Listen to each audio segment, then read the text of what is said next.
Jessa Lifestyle YouTube channel. So our next video po today is, bali i-share ko po sa inyo yung Christmas party event po namin. So ayan, sa panood nyo, so medyo enjoy naman po yung maganda naman po yung flow ng Christmas party po namin. At yung lalo na yung aming mga dance, kasi sumali po kami, lumaban po kasi kami sa competition. Char. So share ko lang po diyan. So, sa part po diyan ng ng sayo namin, bali po, may role po ako diyan is bumuga po ako ng apoy. So parang ang hirap po pala pag pag nagbuga ng apoy kasi akala mo isipin mo parang andali eh. Pero pag was na actual mo pala siyang gawin, sobrang hirap. Pero alam niyo ba, one day lang po namin siya.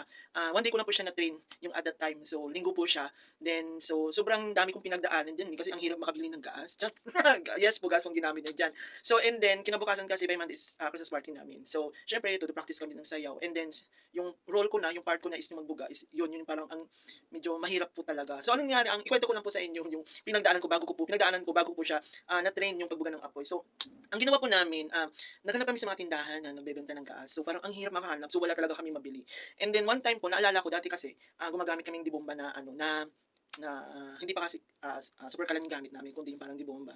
So nilalagyan siya ng gas para makapagsaing. So naalala ko kung na doon mismo sa sa may silo, doon sa may Petron, ayun doon po kami nakabili. So pumunta ako doon, may dala akong galon. So yung palang galon na yun, nadala ko, hindi pala siya pwede. Hindi siya accredited doon na lagayan ng gas. So ang inano sa akin, ang ni-refer sa akin is yung mga palang yung mga engine oil ng yung mga ginagamit sa sasakyan. So nung nakita ko yung presyo, ay oh my gosh, ang maliit, mahal.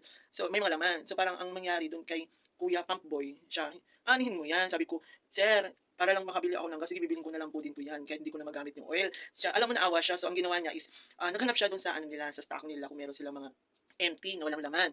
So ayun, naghintay ako ng mga ilang oras. Kasi syempre may mga customer din yun, may hinihintay. Sabi ko, okay lang, sige, maghintay lang ako. And then, at yun, thankful, may nahanap siya, isa, ayun, granted, nakabili ako. So bumili ako ng gas. Sabi ko, parang hindi nakakaya. Bilhin ko na rin yung lagayan. Sabi niya, okay lang, para in case na kung halimbawa bibili ka, at least may lalagyan ka na. So, yun lang naman yun. Isang beses lang naman po siya bumili kasi nga gagamitin namin para sa sa pasabog namin sa Christmas party. Dahil sumali nga kami sa dance con yan. And then, nung time na yon, so nakabili na kami, excited na kami, mga kasama kong mga Becky.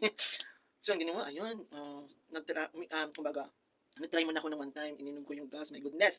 Tapos, nung binuga ko na siya, so wala, ang hirap, nagtatalsikan na lang yung gas, hindi bumuga yung apoy, kung paano ba to, ang hirap. So parang ilang beses ko siya na-practice at hanggang sa nakuha namin, kasi pinasabi ko, panoorin natin sa YouTube kung yung step na anong dapat yung gawin para makuha ma-master natin. Ayun, yung pinanood namin, ayun, sinubukan ko siya, nag-effect, so yun. So nakuha ko siya, pero hindi na on the spot na makukuha mo siya agad. So yung kinabukasan na Christmas party namin, sabi ko sa mga kasama ko, sa mga bakla, ko, mga Bessie, mga Frenny, ayoko mangako na na ma-perfect ko to, magawa ko to kasi alam niyo naman sa ilang beses natin ginawa, hindi natin siya na ganun agad on the spot na makuha.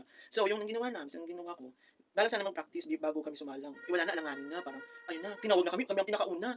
Hala, my goodness. Sige, nandiyan na yan, sumayaw na kami. Nung part ko na, nahirapan ako sa pagpapalit ko ng nag-base pa ako, nagpalit ako, doon ako niyan sa buta, medyo masikip. So ayun na, nung lumabas na ako, ayan, nag-entertain pa ako para ma-enjoy, para maiganyo yung Christmas party namin, para lalong masaya, parang ganoon. And then nung part ko na magbuga ng apoy, sabi ko dandahan lang, medyo malapit. Hindi ko na inisip yung tugtog kasi yung tugtog yung sound ng tugtog na mismo dapat connect siya doon sa pagbuga ko ng apoy para maganda yung yung labas niya, yung connection ng kanta doon sa pagbuga, di ba? Hindi ko na inisip ang inisip ko na makapagbuga ako. Nung ginawa ko na, yung ginagawa ko siya, gabi, palakpakan, nagulat ng kahit mga kasama namin sa trabaho, nagulat sila na napagbuga ako ng apoy. Tapos inulit ko pa siya ng pangalawa, ganun din, bumaga hanggang sa pangatlo. Bumaga din, oh my God, parang na-overwhelm ako na, OMG, on the spot, nakuha ko siya. In-expect ko na, sabi ko sa kanila doon sa mga kasama ko na, makuha ko man siya o hindi, tuloy pa rin yung yung sayaw natin para hindi ma-distract. Kumbaga accept na lang natin kung ano magiging kalabasan. So ayun, thanks God.